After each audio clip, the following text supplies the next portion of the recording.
Bonjour et bienvenue à Entre nous, exclusivement sur les ondes de TV Rogers. Je suis Claude-Andrea Bonny. Je me ferai un réel plaisir de passer la prochaine heure avec vous. Aujourd'hui à l'émission, on va parler de beaucoup de choses. On parlera de musique en particulier. Je pense que c'est la thématique principale de l'émission parce qu'on aura avec nous notre chroniqueur Jean-Paul Moreau. On va aussi discuter de bénévolat à l'hôpital Montfort avec deux représentantes de l'hôpital Montfort. Et tout de suite pour commencer, j'ai avec moi Monsieur François Gauthier qui est animateur à Unique FM qui porte une superbe chemise.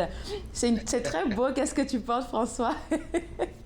Merci Claude-Andrea. François, tu animes une émission à Unique FM, comme je le disais tantôt, qui s'intitule l'émission C'est chez Gauthier, que tu animes depuis 13 ans maintenant. Est-ce que tu pourrais nous parler du début? Comment tu as lancé cette émission-là sur Unique FM? J'ai toujours fait, je dois dire, de la radio quand j'étais étudiant. J'ai fait de la radio à l'Université Laval pendant plusieurs années à l'Université d'Ottawa. Et j'ai toujours aimé la musique classique. Quand j'étais adolescent, c'était à l'époque des Beatles. Et moi, tout naturellement, j'étais attiré vers la musique classique. Et j'avais cet enthousiasme quand j'écoutais la musique. Et quand j'en parlais aux gens, je sentais qu'il y avait comme une étincelle dans leurs yeux quand je leur parlais de ma passion de la musique. Alors, je me suis dit, peut-être transposer cette passion-là à travers les ondes radiophoniques, c'est peut-être une vocation qui m'attend. C'est une vocation que je pense que tu as commencé juste après que tu aies pris ta retraite, il me semble. Tu t'es mis à fond là-dedans. Mais quand tu parles de partager ta passion pour la musique classique et puis dans le temps, qu'est-ce que tu disais à ces gens-là qui les intéressait?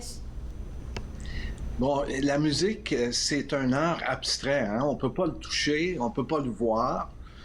C'est pas comme la peinture, la sculpture, le théâtre. Alors, la musique prend toute son importance.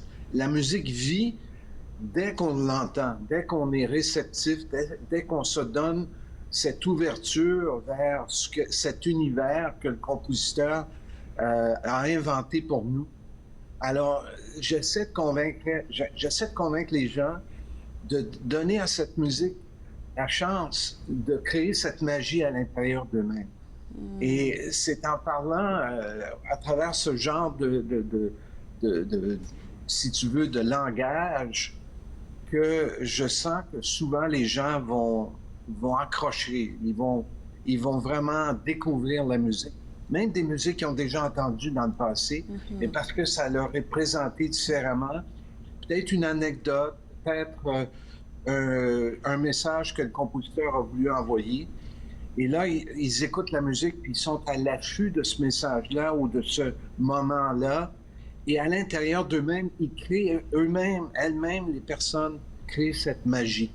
Et ça, c'est extraordinaire. Pour moi, c'est quand je reçois des courriels des auditeurs qui me disent combien la musique leur fait du bien en ce dimanche matin lorsqu'ils écoutent l'émission qui est diffusée à Unique FM entre 8h et midi.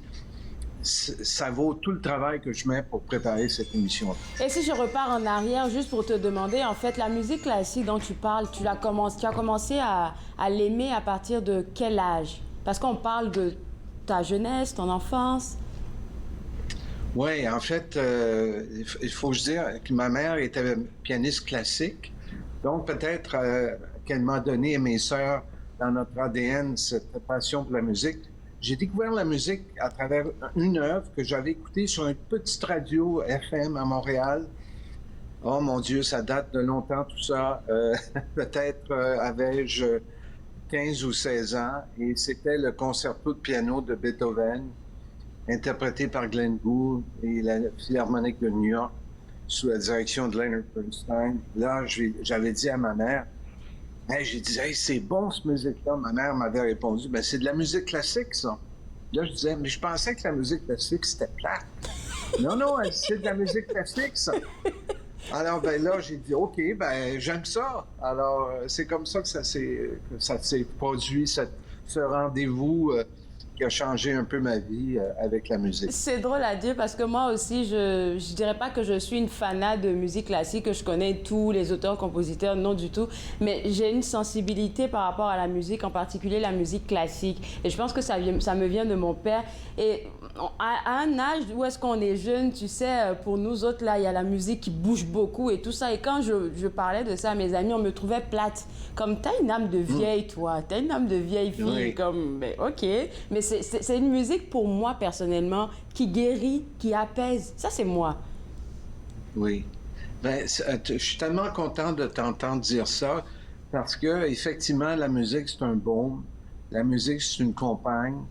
Elle t'écoute, elle t'en donne beaucoup Oui. et elle te permet de te découvrir ou de découvrir des coins, des petits coins qui n'ont pas toujours eu l'occasion d'être découverts. Je vais te garder avec ma chanson. On revient juste après la pause. Vous regardez Entre nous, exclusivement sur les ondes de TV Rogers.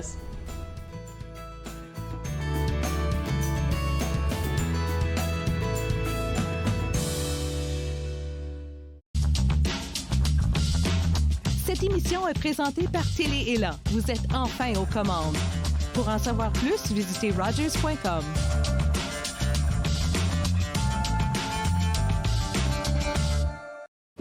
Puis, c'était le fun?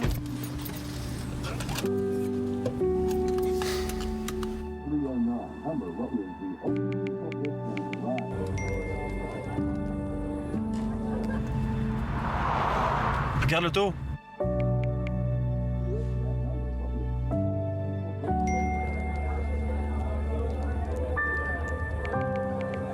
C'est pas celle-là dont tu me parlais l'autre fois?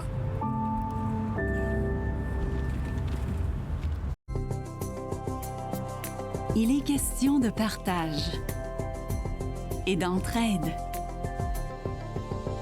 d'action et d'appartenance, de profiter pleinement de la vie et de rire aux éclats. Nous sommes l'Arche Canada. Nous admirons et partageons tout ce que les gens ont à offrir. Découvrez qui nous sommes dès aujourd'hui. Afin d'être très présent pour nos enfants, il est important de prendre soin de nous comme parents et Christine nous partage des bonnes ressources et des très bons conseils pour y arriver. La réalité de la parentalité, dimanche 19h sur TV Rogers.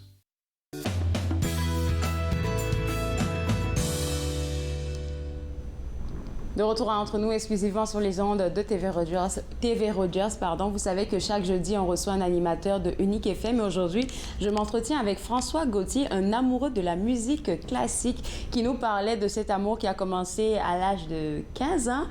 François pensait que la musique classique était plate, mais la musique classique n'est pas plate du tout. Et aujourd'hui, il partage son amour pour cette musique-là à tous les auditeurs d'Unique FM. Et je veux savoir comment tu te prépares pour une émission. C'est comment que tu fais tes choix? Ben, on me pose souvent la question. En fait, parfois, c'est des thèmes, comme par exemple, dimanche dernier, ben, j'ai fait une émission qui était inspirée par la fête de Pâques. Donc, okay. Un certain nombre de chants religieux, mais aussi, j'en ai profité pour fêter le printemps. Donc, j'ai joué des pièces qui étaient autour de ce thème-là, comme un quatuor à cordes de Mozart, qu'on a appelé Printemps, une sonate pour piano et violon de Beethoven, qu'on a aussi appelé Printemps. Alors ça, c'est une source. Parfois, il y a des événements qui se passent durant la semaine. Alors, par exemple, je fais toujours une émission, et je tiens beaucoup, chaque année pour le jour du souvenir. Ah oui. Et alors, ma thématique, c'est la musique et les guerres. Et encore une fois, c'est une façon de rendre hommage aux hommes et aux femmes qui ont défendu notre pays. Alors, ça varie d'une semaine à l'autre. J'ai également un segment à l'émission que j'appelle l'île déserte, où j'invite un musicien, souvent, en tout cas un mélomane en tout cas, pour partager ses coups de cœur musicaux. Et on en profite pour parler de la carrière, les aspirations, et ça donne des moments vraiment extraordinaires, touchants même, parce que les gens vont choisir une pièce, un coup de cœur qui leur rappelle un moment de leur vie. Parfois, ça peut être très touchant et c'est fait en direct. Alors, c'est des moments magiques qu'on crée pour nos auditeurs à Unique FM. J'ai l'impression que j'ai pas bien compris cette partie où est-ce que tu invitais quelqu'un à ton émission. Est-ce que c'est monsieur, madame, tout le monde qui est aussi un amoureux de musique classique comme toi, ou bien c'est vraiment des personnes qui travaillent dans le domaine, comme des auteurs-compositeurs? Alors, ce sont les deux. En fait, Okay. Claude Andrea, par exemple, ce dimanche, j'ai la soprano Élie Charlevoix qui va venir à l'émission. Elle va nous parler de son concert avec le chœur classique de l'Outaouais Oui. à la fin du mois. Parfois, j'ai le docteur Bilodeau, le directeur général de Montfort, qui est un grand amateur de musique classique. Pour vrai? Qui va venir à l'émission. OK, oui, tout ouais. à fait. On a des scoops. Oui. Ben voilà. Et OK. donc, ça varie. L'important, c'est d'avoir l'amour de la musique C'est ça, c'est et ça. de pouvoir avoir cette ouverture, cette générosité pour partager avec les auditeurs des moments finalement assez intimes. Parce que souvent, quand je présente une pièce, je dois convaincre l'auditeur que cette musique-là, elle me parle. Et parfois, ça donne, je dois partager des moments, des aspects très intimes de pourquoi cette musique-là va me chercher. Est-ce qu'il y a un moment dans ma vie où elle est venue me chercher, m'aider, me soutenir, enfin. Alors, il faut en même temps un peu étaler, si je puis dire, ces sentiments pour que les gens vont le sentir tout de suite si c'est sincère. C'est vrai. J'aime beaucoup que tu le mentionnes, ça, parce que je pense que pour moi, la musique classique, comme je l'ai dit avant la pause, ça appelle ta sensibilité. Même si tu le veux pas, ça vient te chercher. Ça vient sortir quelque chose de toi. Et quand tu as la capacité à être vulnérable, peut-être pour partager un moment de ta vie ou qu'est-ce que cette musique-là te rappelle, c'est sûr que tu vas connecter avec ton auditoire. J'avais une question pour toi, François. Ça fait quoi, 13 ans que tu fais ça? Je dirais que ça fait plus d'une vingtaine d'années. Hein? Depuis près de 20 ans, tu es comme bénévole, je pense. Et 13 ans que tu fais ton émission. Qu'est-ce que tu as pu apprendre en approche de la semaine de l'action bénévole? Je suis sûre que tu as dû apprendre des choses, faire des apprentissages ou bien même rencontrer des personnes que tu as gardées en tête jusqu'à aujourd'hui. Ah, tout à fait. Ça a été d'abord, c'est un privilège de faire de la radio à CHU, je vais dire à CHUO, parce que j'en ai fait à l'Université d'Ottawa et à Unique FM. C'est que j'adore le contact avec les musiciens. Je trouve que ce sont des êtres très généreux, très sensibles aussi, et j'aime leur créativité. Moi-même, j'apprends le piano. Le mot-clé étant apprendre et pas piano. On va aller à ton prochain concert très bientôt, on se prépare. Oui. Alors, ça me permet d'apprécier combien c'est difficile d'être musicien, combien c'est pas facile de donner une prestation en public. Mais oui. Ce que j'ai appris, c'est combien les gens peuvent être émus par une musique un dimanche matin, pluvieux ou encore... ils se sentent un peu seuls et puis voilà qu'arrive cette musique et soudainement il y a un contact humain qui se fait et c'est comme magique. Ils vont m'écrire pour me dire combien ils apprécient la musique. Alors c'est là que cette émission-là, cet effort, c'est pas vraiment un effort, c'est une passion, prend tout son sens. Tu as mentionné 2-3 fois qu'on pouvait t'écrire. Donc, pour les gens qui nous regardent, si vous allez sur le site web www.uniquefm.ca, vous cherchez l'émission Chez Gauthier. Toutes les informations, son courriel est déjà inscrit sur la page de couverture. Donc, si vous allez là-bas, vous allez avoir accès à son courriel et pourquoi pas faire une demande. François, avant l'émission, je te disais comme ça que j'avais ton collègue en studio, Jean-Paul Moreau, avec qui je vais parler aujourd'hui. Aujourd'hui, il ne porte pas le chapeau de ton collègue, mais il porte le chapeau de TV Rogers comme chroniqueur musique. Et il me demandait comme ça, je lui demandais quelle question que je pourrais poser à ton collègue François. Puis il m'a dit, demande-lui, oui, c'est ça, demande-lui, c'est quoi ses auteurs-compositeurs, pas préférés, mais ceux qu'il aime beaucoup. Oh mon Dieu, ça c'est la question qui tue. Hein? D'abord, il y a l'alpha. Oui, il y a l'alpha et l'oméga de la musique, Jean-Sébastien Bach. Ça, c'est un incontournable. J'essaie toujours de faire jouer du Bach chaque dimanche, si c'est possible. Ensuite, j'aime beaucoup la spontanéité, l'aspect miraculeux de Mozart. J'aime l'aspect un peu terroir, si je puis dire, de la musique française. J'aime l'aspect impétueux de la musique de Stravinsky, de Prokofiev. Alors ça, ce sont des auteurs vers lesquels je vais, comme on va à la source. Mais dans mon émission, sa caractéristique, je pense, c'est que je joue de la musique de la Renaissance jusqu'au 21e siècle.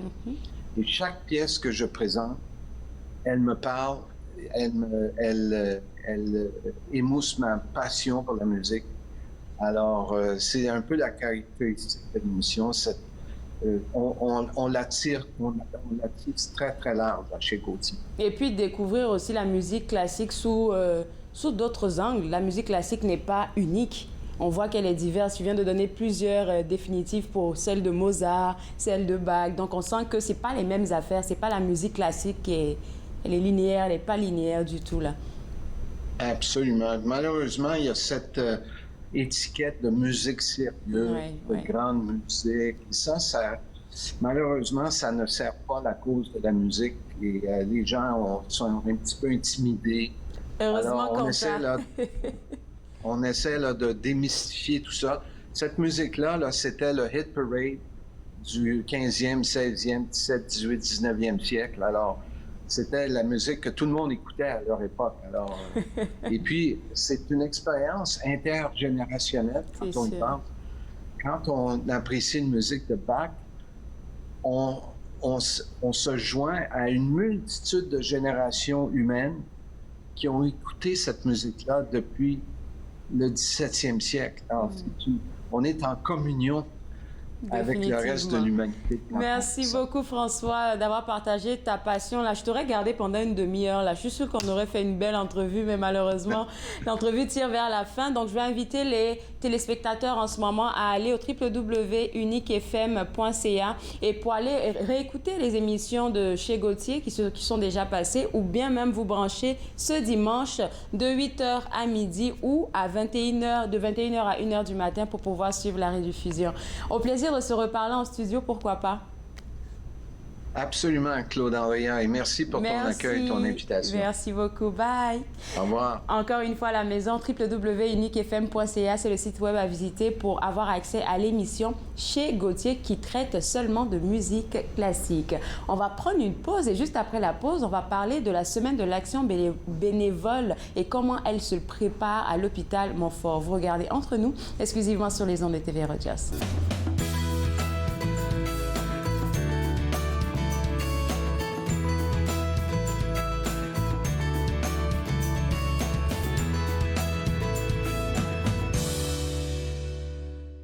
Je m'appelle Chef Marc Miron et je vous invite chaque semaine dans ma cuisine. Je vous ferai découvrir des recettes, des plats, des techniques provenant du monde entier. C'est à ne pas manquer. Passion Cuisine, lundi 13h30 sur TV Rogers. Il est question de partage et d'entraide, d'action et d'appartenance. De profiter pleinement de la vie et de rire aux éclats. Nous sommes l'Arche Canada. Nous admirons et partageons tout ce que les gens ont à offrir. Découvrez qui nous sommes dès aujourd'hui. Mettons que ma jeunesse n'était pas sans drogue. Je dis quoi, mon ado? J'aimerais qu'il vive sa jeunesse sans avoir peur de me parler de drogue. C'est possible? Choisir de vivre sa jeunesse sans aucune drogue, est-ce que c'est utopique? Des questions au sujet des jeunes et de la drogue. Jeunesse sans drogue Canada. Pour vous qui pensez ne pas pouvoir bouger, regardez l'émission Restez actifs pour la santé avec moi, Joanne Sheridan, tous les jours sur les ondes de TV Rogers. Restez actifs pour la santé, en semaine 9 et 16 heures sur TV Rogers.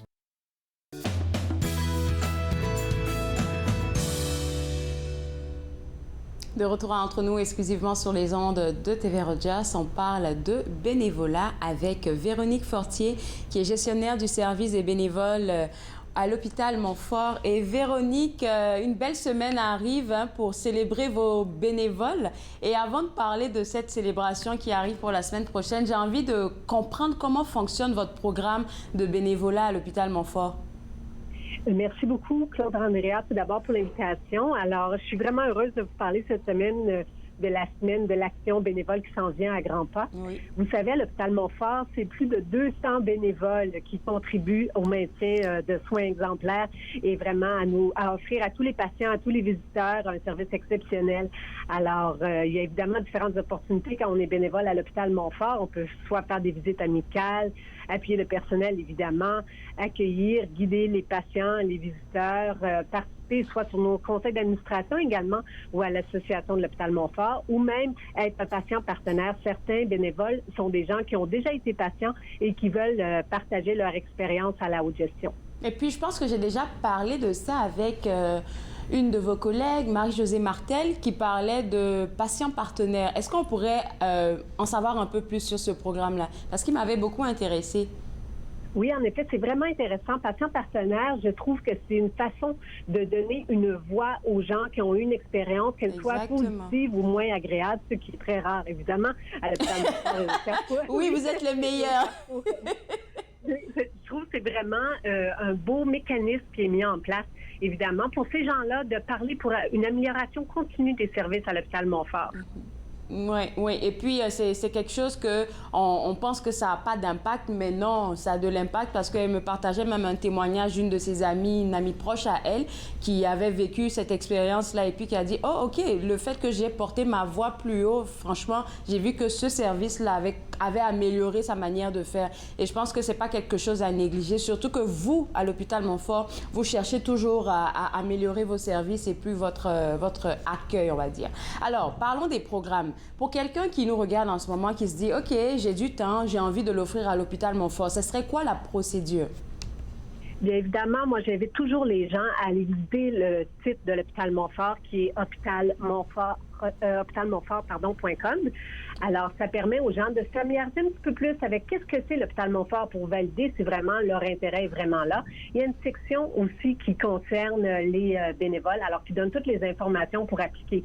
C'est certain qu'il y a certaines exigences à respecter. Les gens qui vont faire une demande devront remplir le formulaire de demande sur le site de l'hôpital, comme je le disais précédemment, devront avoir un engagement de 4 mois à raison de 4 heures par semaine minimum, avoir un dossier d'immunisation, suivre une orientation générale et avoir une vérification des antécédents criminels. Mais je vous dirais, ces exigences-là valent vraiment la peine d'être rencontrées parce qu'une fois qu'on est bénévole à l'hôpital Montfort, c'est une expérience tellement riche. Non seulement le contact avec une équipe multidisciplinaire, mais aussi avec les patients. C'est vraiment un contact privilégié qu'on peut avoir avec les visiteurs, les familles, les proches des patients. Alors, c'est très, très, très valorisant. J'entendais tout à l'heure votre invité précédent, François, qui parlait des musiciens comme étant des êtres généreux et sensibles. Je dirais que les bénévoles de l'hôpital Montfort et du Carrefour Santé Aline Chrétien sont également des musiciens en ce sens qu'ils sont généreux et sensibles. C'est bien dit ça. Et puis, pour les programmes de bénévolat, tu l'as dit tantôt, il y a des exigences. Il faut aller regarder sur le site web. Et c'est pas des trucs qui sont inaccessibles. C'est ouvert à monsieur, madame, tout le monde. Je le dis pourquoi? Parce que j'ai l'impression qu'il y a certaines personnes, surtout des personnes qui sont issues de la communauté immigrante. Je fais partie de cette communauté. Voilà pourquoi j'en parle. Ils sont pas super conscients de ce que c'est que le bénévolat et de quel apport même à eux-mêmes ça peut leur faire. Je suis tout à fait d'accord. J'aime vraiment l'idée que vous apportez, le fait que la communauté migrante est vraiment invitée à poser sa candidature, parce qu'évidemment, par des entrevues pour tous les candidats qui aspirent à devenir bénévoles. Oui. Les bénévoles sont considérés comme des employés sans la rémunération, évidemment, mais ça peut être une tellement belle expérience d'intégration. Dans le parcours d'intégration, travailler pour un établissement hospitalier, ça peut être vraiment riche. Ça ajoute vraiment une expérience supplémentaire au parcours de ces gens-là. Et puis, comme vous le disiez, le profil des bénévoles à l'hôpital Montfort est très varié, de différents horizons culturels. Également, on peut avoir des gens de tout âge. C'est ça qui est beau, la richesse de côtoyer des gens aux différents horizons. En tant que gestionnaire, là, Véronique, j'irais même jusqu'à te demander, selon toi, de ce que tu observes autour de toi avec tes bénévoles, c'est quoi pas les qualités, mais c'est quoi je cherche ma question, il faut que je la reformule correctement, mais qu'est-ce que ces personnes-là gagnent à être bénévoles? Parce que c'est sûr que ça t'apporte quelque chose. Et c'est certain que ça peut, tout dépendant de l'intérêt qu'on a, c'est pourquoi qu'on veut être là. Bonne par question. exemple, si je pense à des étudiants, il y a certains étudiants qui appliquent, qui aspirent à devenir, que ce soit infirmier, docteur. Alors, c'est une bonne façon d'aller valider. Est-ce que c'est vraiment ce que je veux faire plus tard? D'être en véritable contact avec des patients, avec du personnel, ça met ces bénévoles-là vraiment en contact avec la réalité. Alors, ça vient valider ou pas si c'est vraiment l'avenir à laquelle se destinent ces bénévoles-là. D'autre part, on a des gens retraités aussi. Alors, c'est une belle façon de s'occuper, de se mettre en valeur, évidemment, de vivre de belles expériences valorisantes.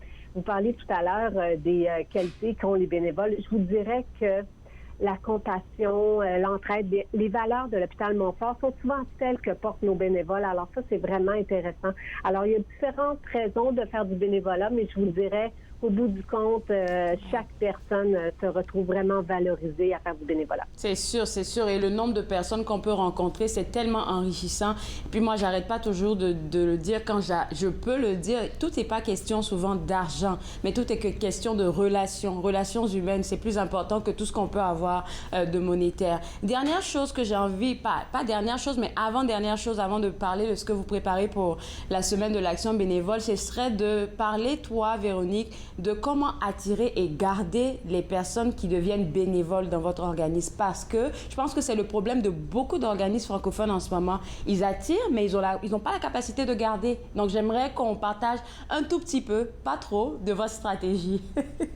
C'est vraiment une très, très bonne question parce qu'on sait qu'avec la pandémie, on a perdu beaucoup de bénévoles. Oui. Même un certain temps, les activités de bénévolat à l'hôpital ont cessé pour réduire au minimum, évidemment, les présences. Et puis, ça a été un certain défi par la suite de recruter de nouveaux bénévoles. Il y a différentes stratégies, évidemment, qui sont mises en place. Le bouche à oreille, c'est toujours une bonne chose parce qu'évidemment, si le bénévole qui est en place vit une belle expérience, il peut la partager avec d'autres. Mais, entre autres, on organise dans le cadre de la Semaine nationale de l'action bénévole un webinaire « Comment devenir bénévole à l'hôpital Montfort ». C'est une formation qui va se passer en virtuel le 19 avril prochain à 19h. Okay. Alors ça, je pense que c'est une belle façon d'informer les gens, mais de façon vraiment interactive. On aura une présentation d'environ 30 minutes suivie d'une période de questions. Alors, je pense que c'est un bel effort de recrutement. Et je pourrais dire aussi d'avoir des organismes alliés, des organismes communautaires qui nous appuient dans le recrutement auprès de leurs membres. Alors, ça, c'est toujours d'avoir la communauté près de nous. Ça favorise évidemment le recrutement de nouveaux bénévoles. Alors, tu as parlé du webinaire. Déjà, pour commencer, le webinaire, il va se faire quand? C'est mercredi prochain, le 19 avril à 19h. Il va y avoir un cahier spécial dans le journal Le Droit qui va donner tous les détails, mais je vous dirais que les gens qui sont à l'écoute pourraient aussi écrire à être bénévole à commercial-montfort.on.ca pour poser leurs questions, pour obtenir des renseignements sur ce webinaire. Alors, Véronique, j'aimerais te garder avec moi. On va prendre une petite pause. On va revenir juste après. Et après la pause, j'ai envie de te parler de cœur à toi pour te demander qu'est-ce que ça t'apporte de travailler avec les bénévoles. Parce qu'on veut juste parler aussi de qu'est-ce que tu ressens. Mais avant même d'aller à la pause, je pense que tu pourrais répondre à la question. Qu'est-ce que toi, ça t'apporte de travailler à ce poste, la gestionnaire du service des bénévoles? Vraiment, vous avez de très, très belles questions, Claude André. Je trouve ça beau. C'est vraiment d'une authenticité que je trouve très, très belle. Je vous dirais que j'en suis à mon 3e mois comme gestionnaire à l'hôpital Montfort.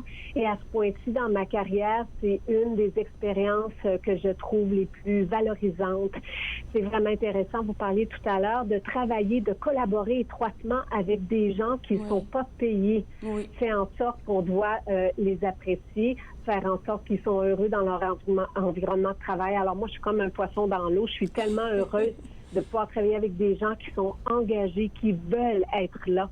Alors ça fait vraiment une différence. J'ai l'impression que les gens arrivent à l'hôpital et sont enthousiastes de venir faire leur bénévolat. Alors moi, ça me touche profondément parce que moi, dans toutes mes activités, mes proches pourraient vous le dire, je suis très engagée et j'ai beaucoup d'enthousiasme. Ben, je le sens, là. J'aurais aimé même t'avoir ici en studio, là, pour te faire un gros hug parce que tu donnes la place à ces bénévoles-là de se sentir honorés, désirés. Ben, merci beaucoup. On va inviter les gens à aller s'informer un peu plus sur le site web de l'hôpital Montfort. Et merci de m'avoir apporté une de vos bénévoles avec qui je vais parler après la pause. Merci beaucoup à vous. Je vous souhaite une belle journée.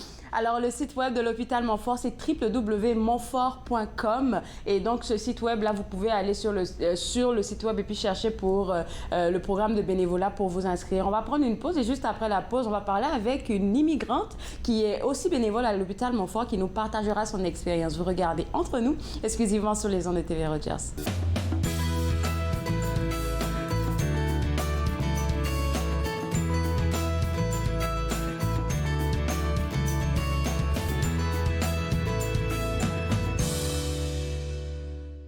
Ici Jean-Marie Vianney. À chaque semaine, je vous ferai découvrir des personnalités provenant de différents milieux. Ils vous exposeront leur point de vue sur de nombreuses facettes du multiculturalisme dans notre région. Vivre ensemble, lundi 19h sur TV Rogers.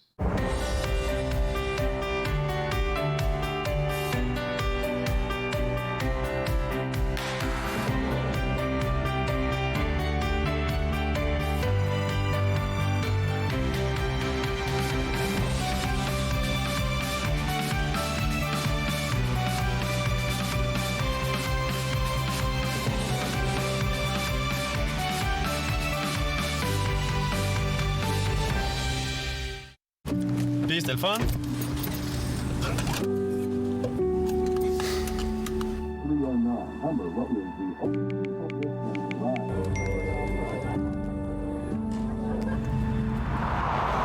Regarde l'auto.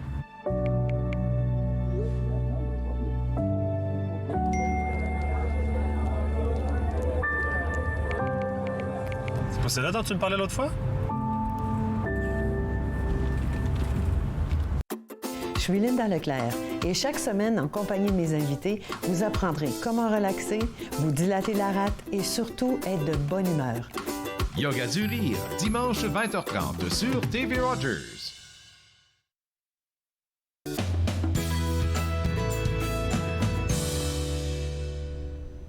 De retour entre nous exclusivement sur les ondes de TV Rogers, on parle toujours de la semaine de l'action bénévole qui arrive pour la semaine prochaine. Et avec moi, Mélissa Wansou, qui est bénévole à l'hôpital Montfort. Avant la pause, Mélissa, j'ai eu à parler avec Véronique, qui est la gestionnaire des bénévoles.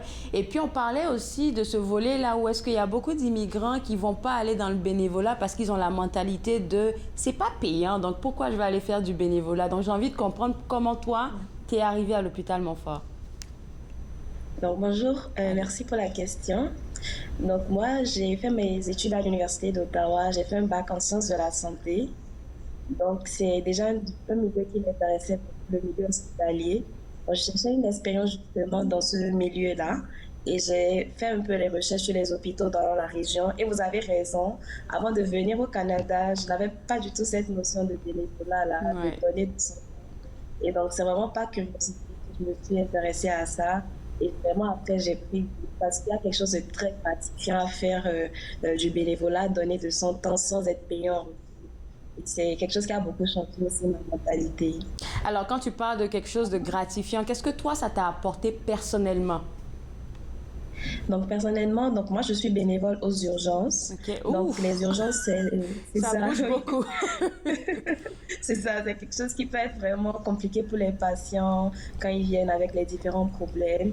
Donc, pour moi, c'est vraiment, ça me fait vraiment plaisir quand je quitte mon cas et que je me rends compte que j'ai pu apporter une expérience plus positive à un patient. Donc, que ce soit apporter une couverture chaude, que ce soit sourire à ce patient-là, juste pour rendre l'expérience beaucoup moins difficile pour eux. Alors, moi, je veux juste... elle a parlé, Véronique, je pense, de 4 heures par semaine, si je ne m'abuse. Alors, quand tu prends, on va dire, tes quarts de travail, parce que c'est vraiment du travail, là. On ne va pas juste pour dire « je suis bénévole », c'est vraiment du travail que tu fais. Comment ça se passe? Explique-nous une journée où est-ce que tu travailles? Donc, moi, je viens plus souvent dans la soirée et j'ai l'impression que c'est un peu plus occupé parce que les personnes quittent leur travail et puis ils se sentent malades, ils viennent aux urgences. Donc, généralement, au début de mon temps, ça, c'est vraiment spécifique au secteur juridique. J'essaie d'abord de me présenter, de juste faire un peu, de me renseigner en fait sur comment ça va se passer aujourd'hui. Donc, pour moi, en fait, je vois vraiment le rôle de bénévole comme support. Donc, les infirmiers, les à faire. Donc, moi, je suis vraiment là pour les aider avec ce qu'ils ont besoin. Donc, s'il faut amener les patients à un autre métier, faire des examens, etc. Juste leur dire que je suis là pour ça. Donc ça consiste vraiment plus à ça, les aider avec les patients, vérifier en fait si par exemple l'état d'un patient s'est aggravé, si un patient a besoin de quelque chose. C'est vraiment le support des infirmiers. C'est ça, oui. C'est comme la bouche et les oreilles des infirmiers s'ils ont besoin de quelque chose, et aussi les patients pour leur apporter ce confort extra. Donc, je parlais de couverture, s'ils ont besoin de boire de l'eau, s'ils ne comprennent pas le fonctionnement des machines, s'ils ont des questions sur quoi que ce soit, je suis vraiment là pour ça.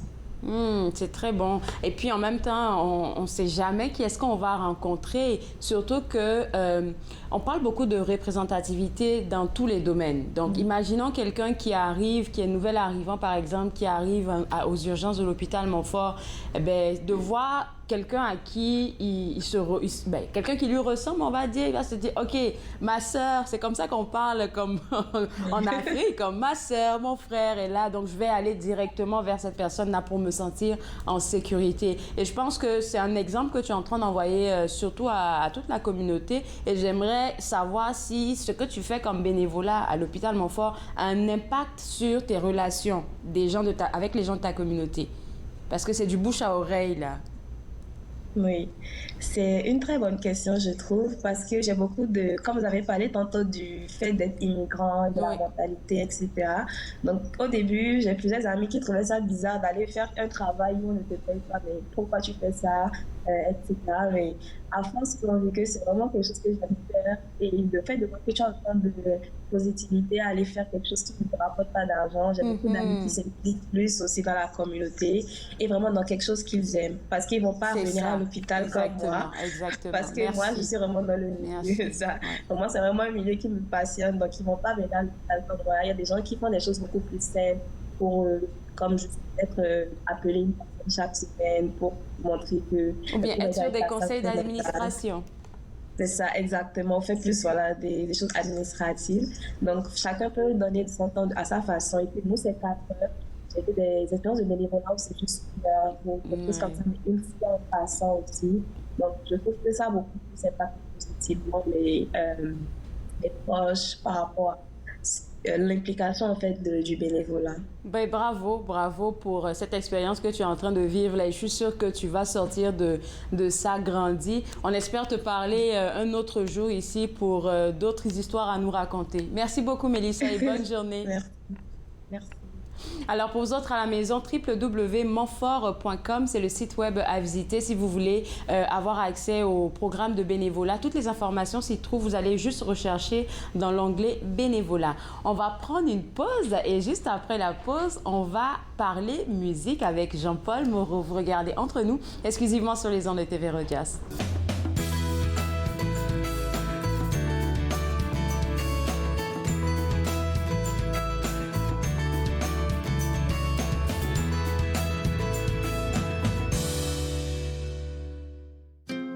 Joignez-vous à moi et mes invités alors qu'ils partagent leurs souvenirs culturels et culinaires de pays à travers le monde. Bouffe sur la route, dimanche 20h sur TV Rogers. Je suis né sur le territoire de la Première Nation Musqueam, mais j'ai été élevé par ma mère qui me parlait Nkaminem. Enfant, j'ai arrêté de parler ma langue maternelle car on m'a dit que de parler d'autres langues que l'anglais ne faisait pas canadien. Les aînés me sont apparus en rêve. Ils m'ont rappelé qui je suis et d'où je viens. Je me suis alors réveillé. Mes racines sont solides et je ne suis plus un locuteur silencieux. Ma langue révèle mes origines, me définit et me guide pour montrer et expliquer notre culture et nos traditions. C'est un cadeau pour les gens d'aujourd'hui et la génération à venir. Ce qui était perdu est retrouvé. Ce qui était endormi est réveillé. Mon sang est ici et je suis complet. J'ai renoué avec mes origines. Ici Jean-Marie Vianney. À chaque semaine, je vous ferai découvrir des personnalités provenant de différents milieux.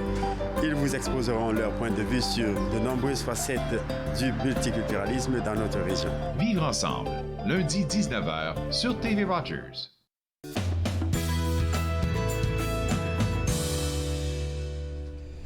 De retour entre nous exclusivement sur les ondes de TV Rogers. On parle maintenant avec Jean-Paul Moreau et on a une belle sélection musicale à présenter à nos téléspectateurs. Avec toi, c'est toujours des surprises. C'est tant mieux. Oui, c'est sûr que dernièrement, je veux vraiment me laisser surprendre. Fait que je passe pas au travers de toute la sélection que tu m'envoies à l'avance. Alors, c'est comme ça, même celui que je vais pas présenter aujourd'hui, qui est le nouveau disque instrumental de 9 pièces d'Alex Nevsky, qui vient tout juste de sortir. Ben, tu ne l'as pas écouté. Moi non plus. Non, OK. Bon, ça va être la prochaine. C'est bon alors.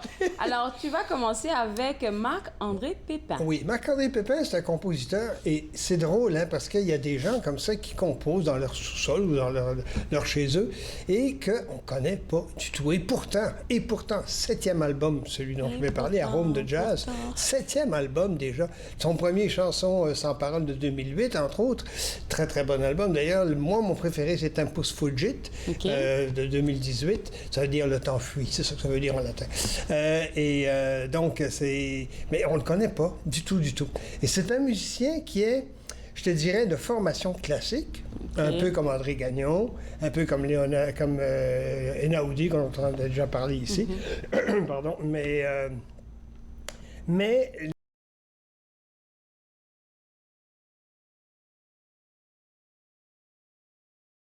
et ça, c'est très intéressant parce qu'évidemment, il innove continuellement.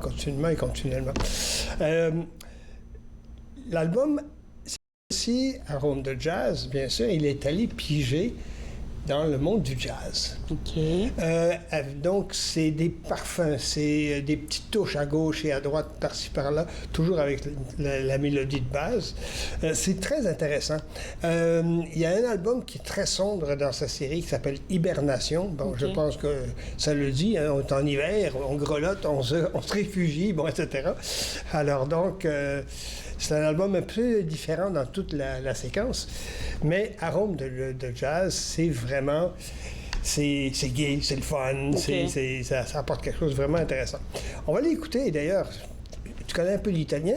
Ben, du tout. Du tout? Non, du tout. Je me trompe un peu en espagnol, mais de l'italien, oui. Bon, ben alors, écoute, tu vas certainement comprendre. La farniente, tu dois certainement connaître ça. La farniente, non, tu m'aides? Ah ben oui, absolument. Alors, c'est... Ah, je suis bien sur la plage. Ah, la relaxation, hein? C'est ça que ça veut dire. OK. Alors, on va l'écouter. On va aller écouter ça.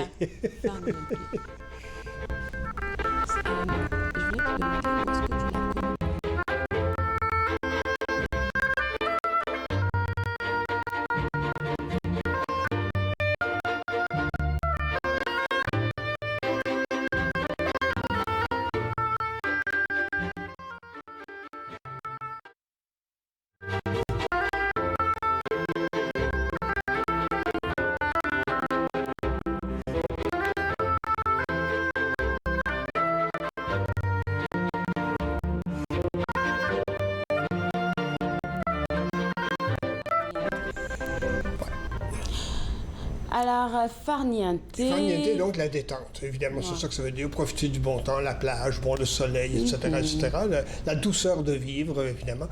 Tu me posais la question pendant qu'on écoutait l'extrait. Comment est-ce que je découvre ces gens-là? Ben, je fouille. Imagine-toi, c'est l'objectif. C'est ton travail aussi, hein? Ben, c'est ça. Moi, j'ai une passion pour...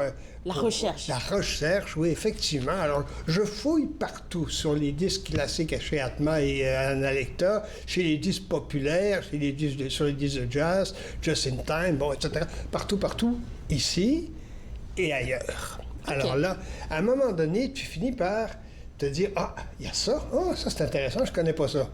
Comme je suis curieux en plus de recherchiste, bien évidemment que je vais piger à gauche et à droite et j'amène des choses que pas grand monde a entendues, mais qui valent la peine d'être Qui valent la peine, oui, c'est sûr. Tu as toujours de belles suggestions. Merci Jean-Paul. Farniente de Marc-André Pépin. Alors, on passe maintenant à Thérèse Fournier. Vois-tu, Thérèse Fournier, c'est un très bon cas aussi parce qu'elle n'est plus du tout dans le domaine de la chanson et de la composition, auteur-compositrice comme telle. Elle a fait 3 albums. Et puis, elle a complètement quitté la scène. Pourquoi? Je ne sais pas, mais les 3 albums qu'elle a produits, c'est d'excellents albums, très bonnes au niveau des textes, au niveau des chansons, puis une voix quand même assez contrôlée, Thérèse Fournier. Alors, on va écouter Thérèse Fournier, juste pour se donner une idée de sa voix de l'époque, évidemment. Et là, c'est pas grave qu'on va écouter. C'est ça. OK. C'est pas grave, maman, si quand la terre tourne trop vite, elle fait du vent. C'est pas grave, maman, c'est pas grave, maman, c'est pas grave. Moi j'aime pas les vacances scolaires, parce que la colère, ça rend méchant. Le clin d'œil, tu sais, je sais le faire, avec les deux yeux en même temps. Moi, je m'appelle Fernand, parce que c'était le prénom de grand-père. Et je sais quelle chaîne fabrique les glands. C'est la une, c'est ce que m'a dit ma mère. C'est pas grave, maman, si quand la terre tourne trop vite, elle fait du vent. C'est pas grave. C'est différent. Très différent, hein? Premier album 2005, deuxième 2008, je pense, c'est bien 2008-2009. Et puis, c'est ce qu'il faut, c'est 2012. Alors donc, ça fait quand même un petit bout de temps qu'il n'a pas, produit quelque chose. Mais c'est intéressant aussi de remonter dans ces répertoires des auteurs-compositeurs masculins et féminins un peu oubliés, un peu perdus. La preuve, c'est très bon, c'est très, très bon. Moi, j'aime beaucoup ça. En tout cas, ça donne, c'est très différent du hip-hop, c'est très différent du boom, boom, boom, boom. Tu sais, alors, bon, ça se permet d'entendre d'autres choses. Oui, c'est sûr, c'est sûr. Thérèse Fournier, à redécouvrir. À redécouvrir. Voilà. Alors, on va aller au troisième extrait que tu veux nous présenter. David Arkenstone. OK, merci de m'aider. Arkenstone. Tu vas avoir des touches de Yanni un peu là-dedans, mais pas tout à fait. C'est un des deux compositeurs importants que moi je considère important au niveau de la musique instrumentale. Il y a Yanni, bien sûr, que je me permets de te faire découvrir de temps en temps et qui est un acquis pour toi, mais il y a aussi David Arkenstone. David Arkenstone, son premier album a aussi été publié sur la même étiquette d'ailleurs que Yanni, Private Music, il y a des époques, il a fait très longtemps, puisqu'il en est rendu à 89 albums. Tu t'en rends compte? C'est fou, ça. 89 albums. C'est de la production, ça, madame? Ouf! Et puis c'est très constant. C'est peut-être le reproche qu'on pourrait lui faire, c'est que il y a beaucoup de variations, beaucoup d'harmonisation, beaucoup de recherche, etc. Au niveau des instruments, mais le style musical de David Arkenstone, c'est son propre style et il n'en déroge pas. Alors, donc ça, de ce côté-là, c'est intéressant. Pour un compositeur comme ça, je veux juste savoir, est-ce que, arrivé un moment, l'auditoire ne va pas le lâcher en le rejeter? Non, je ne penserais pas. Je ne penserais pas parce que, malgré tout, il retrouve le moyen de se renouveler. C'est ça qui est intéressant. Il a fait... ce qu'on va entendre, c'est le deuxième volume, 10 ans après la parution du premier, de la musique inspirée par le centre de la Terre. Fameuse histoire, évidemment, qu'on connaît un tout petit peu. Et donc...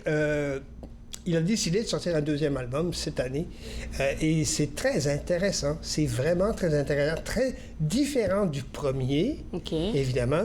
Et donc, il y a Gandalf qui a travaillé aussi sur ce genre de musique-là aussi. Il y a quelques autres compositeurs également.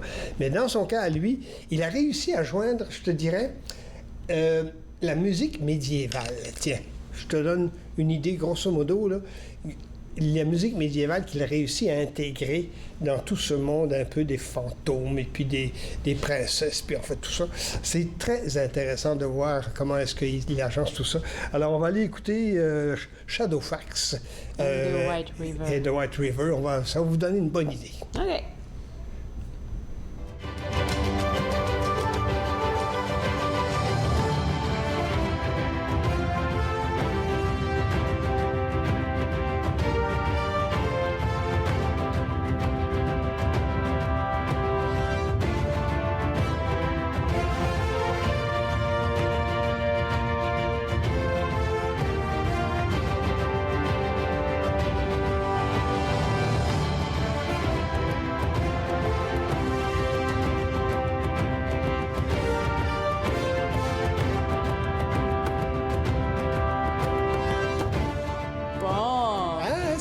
Tu es tombé dedans, hein? Tu es tombé dans la marmite, hein? Effectivement, oui, tout à fait. Non, c'est très intéressant. Je te dirais, la grande différence entre les premiers albums de David Arkenstone et les albums plus récents, si tu veux, les 3 ou 4, 5 derniers, c'est l'apport des cuivres. Avant ça, il était beaucoup plus piano, guitare, violon, violoncelle, bon, etc.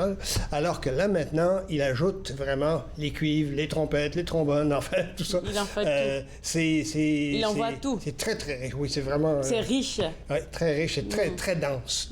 Très dense. Oui. C'est presque parfois irrésistible. Oui, je pense que la productrice aussi a dit « Oh, j'aime ça! » Tant mieux, Madame Erika. Tant mieux. On va aller au prochain. Patrick Bruel. Alors, tu connais? Oui. Mais, connais-tu le dernier qui vient de sortir? Non, j'ai vu 18 mars 2023, c'est comme pas loin, là. Ça vient tout juste de sortir son nouvel album. Encore une fois, c'est comme ça que ça s'intitule. Et j'ai décidé non pas de vous présenter la pochette de l'album, bien sûr, mais de vous présenter le moment magique où il a présenté pour la première fois une des pièces de cet album-là dans une entrevue, qu'il accordait à Léa Salamé à TV5 dans l'émission Quelle époque. Okay. C'est un moment de télé. On est à la télé, là. C'est un moment de télé magique, en plus de la poésie de Bruel et de sa musique. Écoutez, vous serez conquis et conquises. OK. Une main tachée d'encre est une main qui ne tiendra pas d'armes. Elle leur apprenait, voyez-vous, qu'un livre peut changer une vie. Elle leur apprenait, voyez-vous, qu'un livre peut être un ami. Elle avait le rêve un peu fou qu'un livre peut changer une vie. Et qu'il n'y a de voyous que des gens qui n'ont rien appris. Aujourd'hui je repense à elle, à toutes les vies qu'elle a changées, avec ses consonnes, ses voyelles et toutes les phrases qu'elle a semées. Je la revois à son bureau. Je regarde les yeux de l'animateur, c'est les conquis, c'est comme ça. Absolument, tout à fait, Léa Salamé, oui. Tu sais, parfois, il y a des moments, tu fais de la TV, moi aussi, il y a parfois de ces moments où on est captivé, puis on ne peut pas éloigner notre regard. Hein? C'est vraiment ça. Très beau moment et très bel album aussi de Patrick Bruel, qui, même si ça s'appelle encore une fois, je pense qu'on en prendrait une deuxième fois, une troisième fois, une quatrième fois.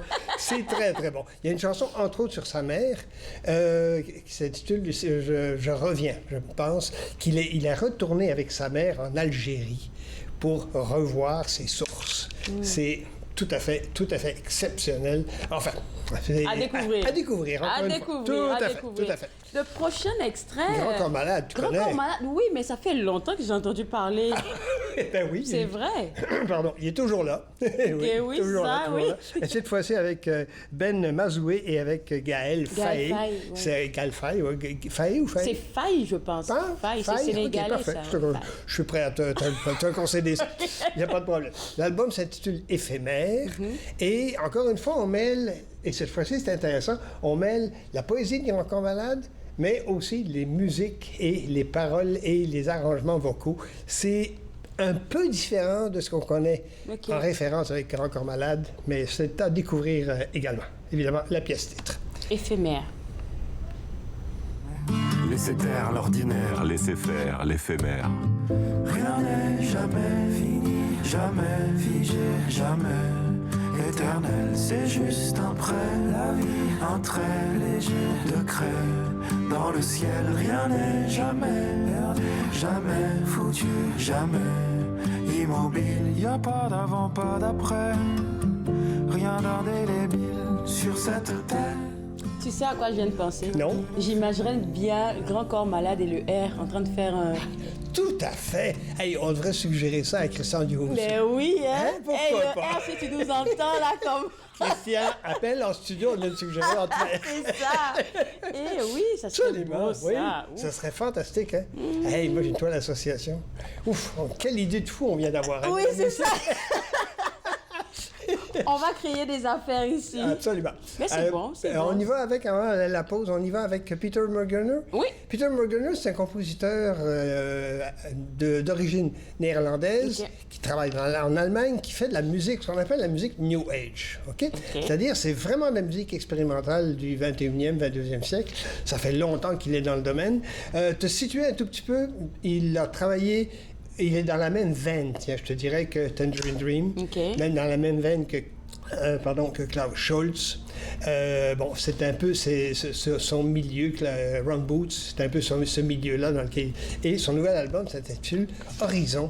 Vous allez tout de suite reconnaître le style, c'est très agréable aussi. Écoutez.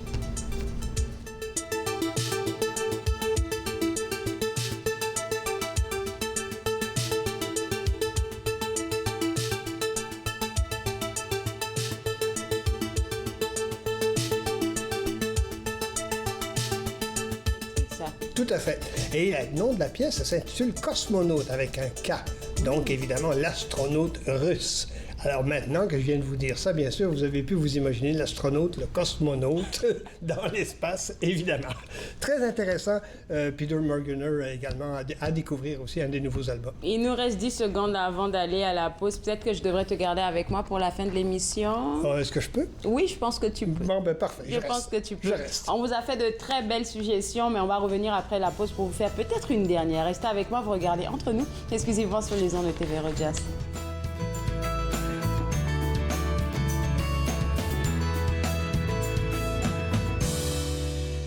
Êtes-vous préoccupé par la quantité d'alcool consommée par une autre personne?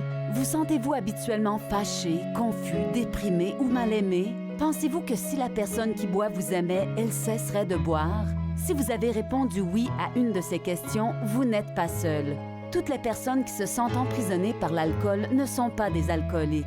Les familles et les amis souffrent aussi. Alanon ou Alatine peut vous aider. 1-888-4-ALANON ou visitez alanon.org. À la prochaine émission de Vivre Ensemble, j'aurai le plaisir de recevoir Yasmine Diani, étudiante à l'Université d'Ottawa, membre du CA de l'ACFO. Nous allons parler de la jeunesse dans le cadre de Vivre Ensemble. Vivre Ensemble, lundi 19h sur TV Rogers. Je l'ai fait. J'en ai besoin. Inaho me l'a donné. Je suis vivante. En tant que donneur d'organes, vous pouvez sauver jusqu'à 8 vies et en améliorer autant que 75 autres. S'il vous plaît, visitez notre site web et engagez-vous au cadeau de la vie. Vous serez heureux de l'avoir fait. Merci. À la prochaine émission, nous avons la chance de rencontrer l'artiste émergente Kaïdé qui conquit les cœurs de l'Ontario et même du Québec, un concours à la fois. Nouvelle vie. Court-circuit, mercredi 20h sur TV Rogers. De retour à Entre nous, exclusivement sur les ondes de TV Rogers. Je me suis dit qu'on pouvait vous faire écouter un dernier extrait. Je ne sais pas si la régie ou la réalisation... Oui, OK, ils sont prêts. On va y aller écouter Pierre-Luc Briand. Et après, juste ça, tu vas nous expliquer qui c'est. Parfait.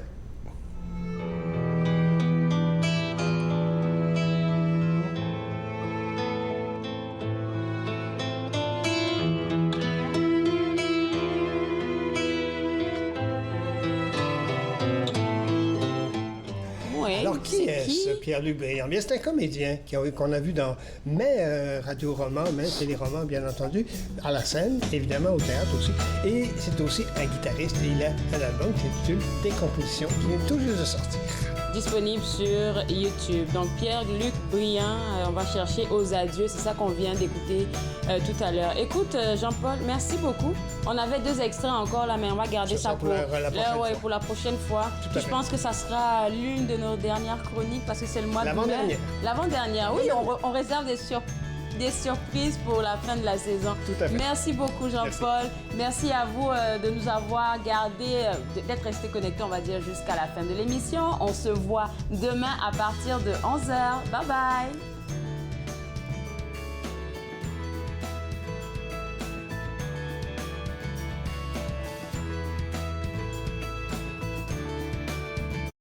Faites-nous part de vos commentaires en composant le 613-521-2323 par courriel sur Facebook et Twitter.